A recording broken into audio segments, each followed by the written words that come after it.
हमारे साथ हमारे सहयोगी हरीश एम्स से लगातार बने हुए हैं। उनका ये कहना है कि लगभग आधे से 1 घंटे का और वक्त और उसके बाद मनमोहन सिंह जी का पार्थिव शरीर उनके सरकारी आवास पर ले जाया जाएगा। फिलहाल क्या कोई अपडेट मिल पा रही है कि उनके आवास पर कौन लोग पहुंचे हुए हैं, वहां पर क्या तैयारियां चल रही हैं और जो कुछ भी कार्यक्रम होने वाला है आखिर वो किस तरीके से प्लान हो रहा है? हरीश,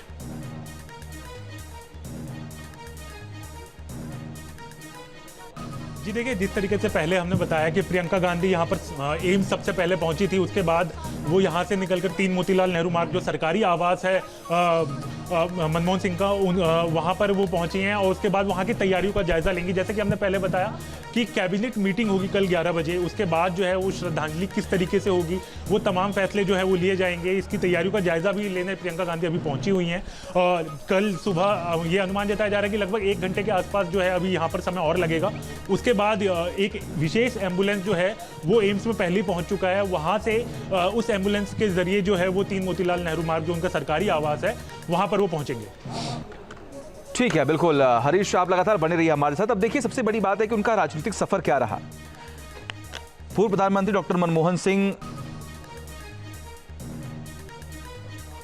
जिनका जन्म 26 सितंबर 1932 में हुआ और 1969 से लेकर 1971 तक दिल्ली स्कूल ऑफ इकोनॉमिक्स में वो उन्होंने पढ़ाया। 1976 में उन्होंने तमाम और भी पदों पर रहकर उन्होंने काम किया है और कई सारे ऐसे पद हैं जिस पर उनकी अहम भूमिका जो है वो रही है। आप देखिए, 1990 से लेकर 1991 तक आर्थिक सलाहकार जो है वो उनको वो जिम्मेदारी जो है वो दी गई।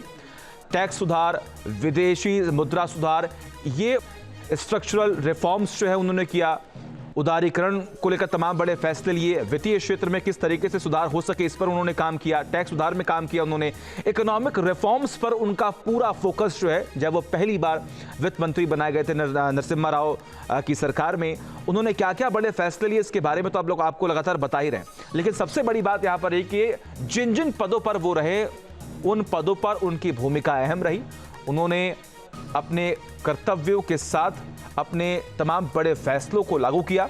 हरीश लगातार बने हुए हैं हमारे साथ। हरीश, हम उनके राजनीतिक सफर की बात कर रहे हैं। उनका राजनीतिक सफर कैसा रहा ये सभी जानते हैं, लेकिन जरा आप बताएं, क्योंकि एक छोटे से गांव से उभर कर वो सामने आए, उन्होंने पढ़ाई की, उसके बाद उन्होंने जो कुछ भी बदलाव किए आज पूरा देश वो याद कर रहा है, क्योंकि उससे एक बहुत बड़ा सुधार हुआ।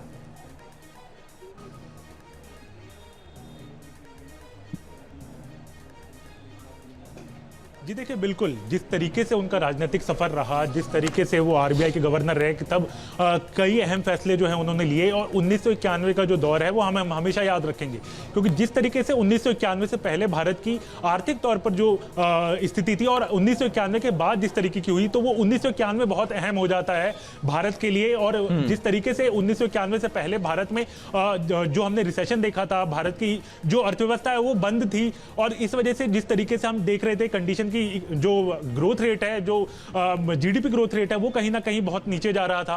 तो जिसके बाद एक अहम फैसला लिया, जो कि पूरी प्लानिंग जिसकी है वो मनमोहन सिंह ने की। उसके बाद मनमोहन सिंह की तरफ से जो ग्लोबलाइजेशन, जिस तरीके से भारत को कनेक्ट किया गया, वैश्विक बाजार के तौर पर भारत को बनाया गया, इस्टेब्लिश किया गया वैश्विक बाजार के तौर पर, आईटी हब बनाया गया बैंगलोर जैसे शहरों को, ये तमाम फैसले उनके द्वारा ही लिए गए हैं। और ये फैसले बताते हैं कि कितनी दूरगामी उनकी सोच रही होगी उस समय, कि उसके बाद आप 1991 के बाद हमारा जीडीपी ग्रोथ रेट देखें कि वो लगातार बढ़ता रहा।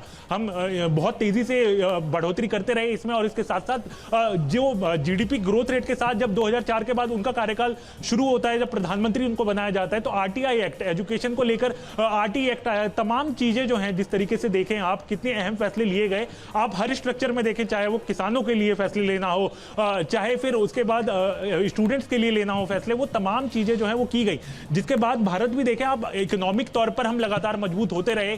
आज हमारी गिनती सबसे बड़े इकोनॉमिक कंट्रीज में होती है, लेकिन उसके बावजूद अगर हम इस वक्त की कंडीशन देखें तो 1991 का वो फैसला जो है वो भारत के आर्थिक तौर पर फैसले लिए जाने वाले में सबसे। ठीक है हरीश, आप लगातार बने रहिए हमारे साथ, तमाम अपडेट्स हम आपसे लेते रहेंगे। न्यूज नेशन अब व्हाट्सएप पर खबरों की ताजा अपडेट के लिए न्यूज नेशन के इस क्यूआर कोड को स्कैन करें